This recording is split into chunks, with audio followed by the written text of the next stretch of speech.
Hey guys, in this video I'm going to show you how to build a gaming PC in 2023. Now obviously this guide will carry over onto future years, however just bear in mind as technology changes some connectors or certain parts may differ, so just make sure you refer to your manuals and research your parts correctly. Let's get straight into the video. So one of the hardest things about building a PC is setting your budget. It's going to impact everything throughout the build, so set something you're comfortable with and try your best to stick to it.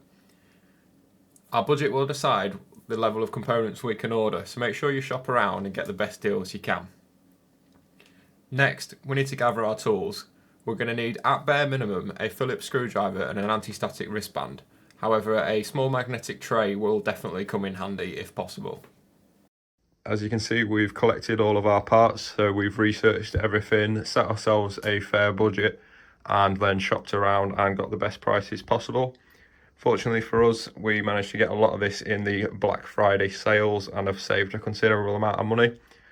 Not that it's really relevant, but this build isn't for us, it's for a friend. So let's get this assembled and then we can get it straight across to them. Now, one of the first things you're going to want to do is colour yourself a decent sized workspace. So I'm using the desk in my office with a craft mat as well there just to protect the desk. You can use your kitchen table, etc. And then grab yourself your tools. So we've got the iFixit screwdriver kit there. That should be about all you need. Just don't forget your anti-static wristband as well, just to prevent any shock to any components. And then start unboxing everything. Starting with the motherboard. You're going to use the motherboard box as a tray to build on. Now inside your motherboard box, you will get a selection of accessories and cables. So just make sure you grab those out. You might not necessarily need everything, but just grab them out of the box so we've got them to hand should we need them. As you can see, we've now got our motherboard out of its packaging and placed on top of the box to use the box as a tray. This gives us a safe space to build onto and protects any of the pins on the back of the board from any damage. There's a few ways you can start with a PC build, and everyone will have their own preferences.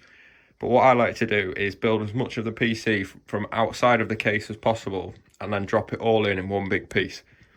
So what we can do here is we can install the CPU, the RAM, and also our SSD, potentially even the cooler as well. Now some bits here may be tricky for me to do one-handed while trying to film, so I'll try and make it as clear as possible.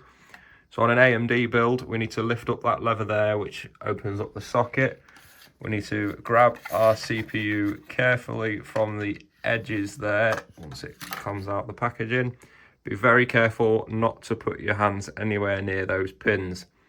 So what we need to do as well is line up the small triangle on the corner of the motherboard with the small triangle which is on the CPU. And just slowly and very carefully just place that in. You should see it just drop slightly, just give it a little wiggle and you should sort of confirm that it's in place correctly. Do not put any pressure or push on it at all because you will damage the pins if it's not seated correctly. Just pop that lever down and then lever it under there and jobs are good. Just a quick side note while we are on the CPU installation. As I say, we've got an AMD system here. Intel sockets will vary, and if you go for a AM5 system, again the socket layout is slightly different, so just bear that in mind. Refer back to your user manuals and make sure that you're following the steps correctly. Now moving on to memory or RAM.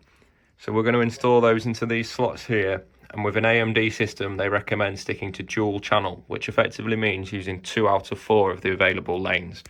Obviously you can use 4, but it's better to stick to 2, and that also gives you the option to upgrade in future.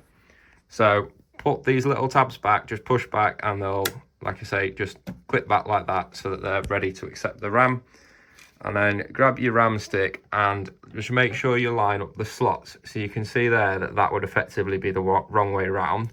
So we need to swap that round and make sure that that tab lines up with the small piece on the motherboard. Just slowly guide it in, make sure you're getting both corners in place nicely.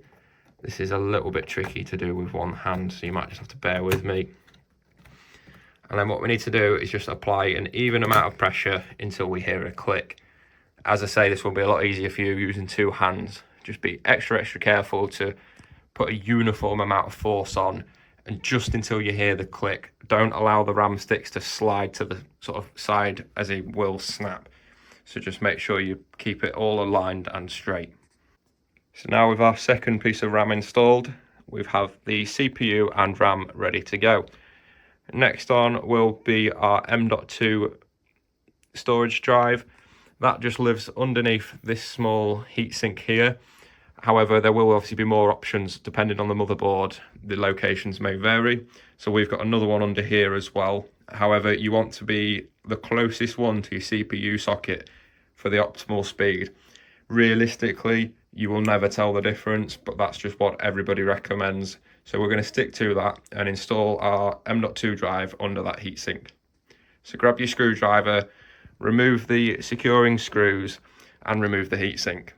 So now with the heat shield removed from the M.2 drive, you can see that there, it's just those couple of screws. We're now going to need to dig through the motherboard screws and find a small pack similar to this with these small metal standoffs. So what we need to do is install one of those into the motherboard, which will allow us to secure the drive in place. As we're working, try and keep your workspace organised, and it's a great opportunity if you have got the iFixit kit to use the lid to store your screws. Obviously, you're going to start collecting quite a few packets of screws and components all over the place throughout the build. So just try and stay organised and keep everything where you have it at arm's reach and can easily continue on with your build. Now just installing the screw there for the M.2 drive. So this is just the standoff section, and then we're going to install the drive and then screw down into that standoff. So we're going to take our M.2 drive, very carefully just position the tab into the slot there, and it should just very carefully almost clip into place. You'll know you've got it aligned if you just push it flat and the screw will just line up there. So I won't be able to do this on camera, but just grab one of the screws what came in the pack and obviously screw that down into place. When reinstalling the heatsink, remember to remove the plastic film from the back. So with the majority of the motherboard components pre-installed, we're nearly ready to install this into the case. Now is a good time to check the manual for your CPU cooler to see if it's something we can install outside of the case, or if it will have to be done once the motherboard is inside. It's often easier to install it outside of the case. However, that's not always possible depending on the motherboard standoffs or the size, for example. Or if you've got an AIO cooler with a radiator, obviously it's going to make things a little bit more tricky. In terms of a guide, a CPU cooler can be a difficult thing to instruct you how to install, as each one varies massively depending on if you are an AMD or Intel system. The bracketry will all differ. So please refer back to your manuals, as we keep saying, and this will help you through this step. However, in theory, it shouldn't be much more than 4 screws. So just work your way through that, and then we'll get the motherboard mounted into the case. As you can see for our system, we've gone with the Pure Rock 2 from Be Quiet.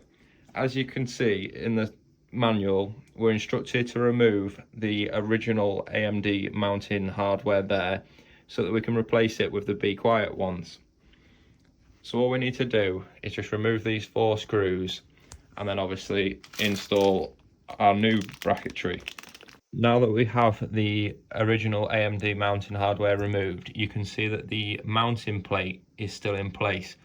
This is one of the reasons why we build on top of the motherboard box, as it will just hold that plate secure as long as we don't lift the motherboard out of place.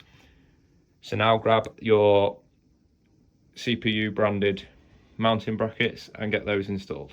As you can see, our CPU cooler mounting brackets are now swapped out for the Be Quiet branded ones. It would be a good opportunity just to mention, when installing parts onto any part of your PC, take extra care not to cross thread, over tighten, or even potentially under tighten any screws. Really do take your time and be careful with it. Something as simple as cross threading one of these mounting brackets could cost you a lot in the future if it was to cause overheating or to not have your CPU cooler sat properly onto the CPU. Another thing just worth mentioning is when installing your CPU cooler, Just double check that there is pre-applied thermal paste and any packaging that will need to be removed.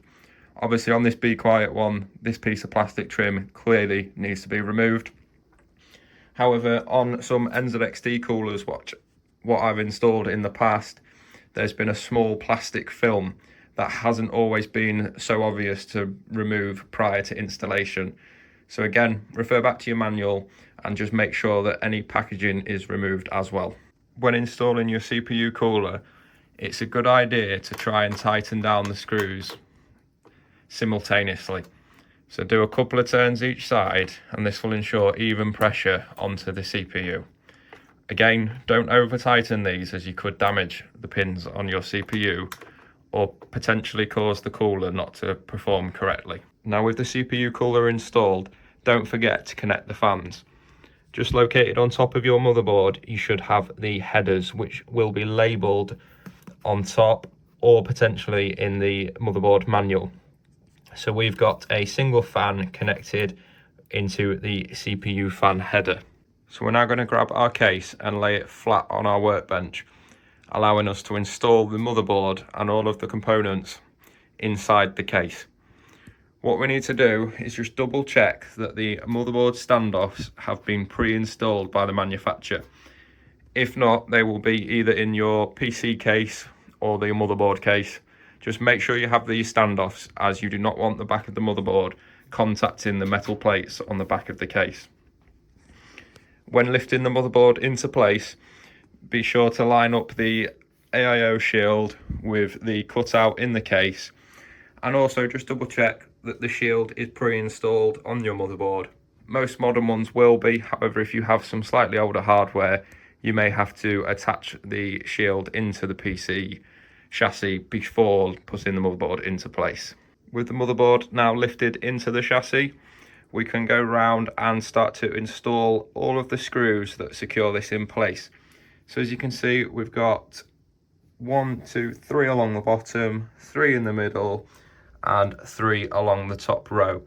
Just make sure these are all seated nicely and tightened within reason. Again, don't over tighten them and avoid cross threading. You'll find your screws will be labelled with MB or motherboard, and make sure we're using the correct screws to install each component. So our motherboard is now secured into the chassis. The steps we take next may depend quite a lot on the components you've got and also the chassis you're using. So we're building inside the Johnsbow D41 case, which is a mid-tower, however isn't a dual chamber, meaning that the power supply is installed in the front of the case and we only have quite limited amount of cable management options. So as you can see, along the bottom of the case we have these small cutouts to pass through things like the USB headers. If we were to now install the fans, we would struggle to access these headers. So just try and lay out your remaining components and place them in a logical order of best installation. So what I'm going to do now is flip the case and install all of the front AIO headers into the relevant places. Normally I would suggest cable management would be the last thing on the list of things to do. However, it's good to try and work methodically and tick things off as we go. When installing your front I/O connectors, refer back to your user manual for your motherboard or look on the engravings on the actual motherboard. So as you can see underneath each header, it describes what it is. So you've got chassis fans, sensors, RGB headers, etc. So your front I/O connectors will often be on the bottom right section there. Your USB connector there for your USB 3 port, and your HD audio will be often just around in the bottom left corner somewhere. So locate each of the headers and connect all of those up. One of the most common mistakes with PC building is with the front I/O connectors, where the power switch and the power LEDs can often be positioned incorrectly. So as we've already said, refer back to your manual and ensure that this is done correctly. If you have issues on your first boot, you may find it's as simple as one of these connectors has been placed onto the wrong pin, which could cause your system to not boot or not boot correctly. With the Johnsbow being quite a tricky case to cable manage and to position the power supply in the front of the case, we're now going to take the opportunity to locate each of our power connectors and pre-route the cables into the desired locations. Now this is a fairly low-end build, so the cable management shouldn't be too bad. But your obvious ones will be your CPU power, either an 8 or an 8 and 4 pin, depending on CPU power draw. Your motherboard 24 pin, and also when we install it, the relevant graphics card connector. So this will either be the new 12 volt power or a 8 or 6 pin, I believe, if it's on the old style connectors. So open up your power supply box, locate the relevant cables and install them into their desired locations. So one of your component choices that will make a huge impact on your cable management will be your choice of fans and how many we've opted for within the case. So we've gone with the Lian Li AL20 case fans. Now the great thing about these is they daisy chain the connectors together, delivering both power and the LED signal for the lighting within the case. So what this will allow us to do is to have a bank of 3 fans along the bottom and another of 3 across the top, of which each will only have a single connector to connect into the Lian Li fan hub. So that makes the cable management really easy.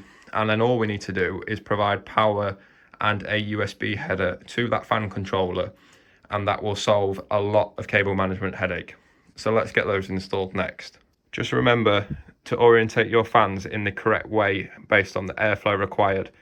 If the ugly side or the grill side of the fan is facing upwards, the airflow will be coming through the bottom and up into your case. However, if we were to orientate the fans this way up, the airflow would be coming through that way and down. So if we were to position the fans in the bottom of our case like this, it would be incorrect for the airflow. We need to flip them and have them this way up, and then also have the fans like that for the top. So we'll have the nice side of the fans on display, which will effectively be exhausting the air out the top of the case. We now have our 6 case fans installed into the chassis. However, we still need to connect up the Lian Li control hub. This will differ depending on the fans and configuration you have. However, at this stage, you can see that we are getting quite a collection of cables at the back of the PC, ready to connect into our power supply or the relevant connectors. Now, as you can see at this stage of the build, we've got our Lian Li fan hub sort of just in place with a few of the cables connected. And we've also started just to group up some of the excess of cables, not necessarily secure them in place, but just to try and tidy them up so we can see what areas we need to work on and what space we've got in the back of the chassis to secure cables to. As you can see now, we've made a good start on the cable management. Excuses aside, the Johnsbow D41 is a very difficult case to cable manage. With the power supply being located at the top front of the case, it doesn't give you very many options for your cable runs, and also the back of the chassis is extremely thin. So as you can see here, these cables are actually currently overhanging the lip of the case, so these will need to be pulled tight and pushed in so that we can secure the back panel. Currently this is just a work in progress, but I want to show you that this is the sort of stage you need to get to, where we've got our CPU power, our main 24 pin power, we've got a SATA connector for the Lian Li control hub there, and that's most of our connections ready to go. Everything else is in its place where it should be, besides the graphics card. That's one of the last things we're going to put into place. So all we need to do is get one of the cables for the graphics card ready, and then we can put the power supply into the case and connect up all of the sort of loose connections that we have here. Alternatively, you may find it easier to connect each connector into the power supply and then slide it into the case, depending on the case that you have and your cable management options. So let's do that next and then see where we're at. Now, just a quick note for your power supply. The airflow is in through the top there and out through the back. So on most cases, you would position that top fan facing down towards your desk. It would bring the air in cold through the bottom and exhaust it straight out the back of the case without no problems. Now that is an ideal scenario. However, on some cases, again, such as the Johnsbow, with the power supply being mounted in the front, we may struggle to orientate that fan here, and either way, that hot air from the exhaust of the power supply is going to be filtered into our case. So just bear that in mind and take a few minutes to consider the way that you are going to orientate your power supply. There isn't necessarily a right or wrong way, but if possible, orientate it so that the fan at the bottom there is drawing in cold air through the chassis and exhausting it straight out. But as I say, this will be very case dependent. Again, when installing the cables into your power supply, ensure that this latch completely pushes into the power supply unit itself and makes a click so that we know that we've secured the cable correctly. After a bit of tinkering and squeezing, we've got the worst of the cables into place. Again, it's not the prettiest job, this one, but it's not the end of the world. There's not really anywhere to store that Lian Li hub, so we've just had to wedge it down in the corner. And unfortunately, the way this case is designed, a lot of this cable management is going to be visible from the front as well. Due to the way the power supply is mounted on the top of the case at the front, obviously all of your power cables have to come down. And unfortunately, there is no sort of shroud that covers this section. There is a small sort of front plate, if I can get it the right way around. So obviously, from a glance, that will cover the worst of it. However, if you move around to this side of the case, unfortunately, we're going to see the rest of the cables. So I'm not going to worry too much about that, as it's not really a great deal we can do. So let's get the last of the cables running for the graphics card. We're going to remove these PCIe covers and install the graphics card. And then hopefully we can aim for our first boot. So it's now nearly time to install our graphics card. As mentioned, we need to remove some of these sort of PCI bracket covers here and make sure that we line up this top slot with the covers that we're removing. And also just double check your power connector. So we've got the 8-pin, which obviously we've got out there already. So we've got the right cable, but just make sure you got the right one and then route that in for your power supply. Now that we have the PCIe covers removed, this small tab on the back, just push that down so it opens the latch. Take your graphics card and ensure to remove the protective cover from the PCI bracket. Now, I'm not going to attempt this one-handed. With it not being my PC, I don't want to risk damaging anything. But all we need to do is line up that slot there with that PCI bracket. Just make sure all the holes are aligned. Everything is where it needs to be. Once everything's aligned, just give it a firm push until you hear it click. With the graphics card now latched into place, take the screws which we removed from the PCIe blanks and reinstall them into the relevant holes on the graphics card to secure that. With the graphics card now installed and the power cable connected, now is a good time just to finalise any cable management, ensure any cables are clear of fans, and to zip tie everything down and secure it in place. I would also suggest taking the time to tidy up your workspace and make room for preparing for the first boot of the PC. So we're going to need a monitor, a mouse, a keyboard, and also a Windows installation key. So with a rather janky setup now in place, it's now time for our first test boot. And hopefully we'll see a BIOS screen and then we can get Windows installed onto our new PC. With the power cable now connected, we have some RGB on the motherboard, which is a good sign. So let's just hit the power button. No initial sort of bad sounds from any cables snagging on fans or anything like that, which is a positive. Your first boot will always take a bit longer. It has to set things up and obviously recognize what each individual piece of hardware is in relation to one another. So just be patient. Unless you see any obvious signs of something being wrong, then just be patient with it and see what happens. Just bear in mind as well, you do have these indicators on the motherboard as well, so should it run into any issues, you should get a particular coloured light there as well. So just keep an eye on those. So let's wait and see if we get a BIOS screen. Just waiting on the PC now. So there we go, there is our BIOS. So it should be now detecting everything in the PC. Obviously all the new hardware, pairing it all together. So what we need to do is to go into the BIOS, make sure all the settings are correct, and then get our Windows installation installed. As you can see with our Windows installation media now on the computer, it's going to take us through all of the setup process for installing Windows to our new PC. I'm not going to do a full guide on how to install Windows or how to create the installation media. There's plenty of those available on the web. So bear with us a few minutes while we get everything installed and up to date. And the PC is now slowly working its way through the Windows installation and should be done any minute. After this is installed, you'll need to go through each of your individual components, such as your motherboard and your graphics card, and download all of the relevant drivers. If you have a Asus product, you'll often want to download their Armoury crate, and this will take the majority of that work for you and just download everything in one package. So now that the build process is complete, it's time for us to wrap up the video. All you've really got left to do, as we say, is just install your drivers, download Steam, and get some games installed. Hopefully everything in this guide has helped you with your build and that you haven't really run into any problems. If you have run into any problems, please let us know in the comments and we'll try our best to help. Thank you very much for watching, and we'll see you in the next video.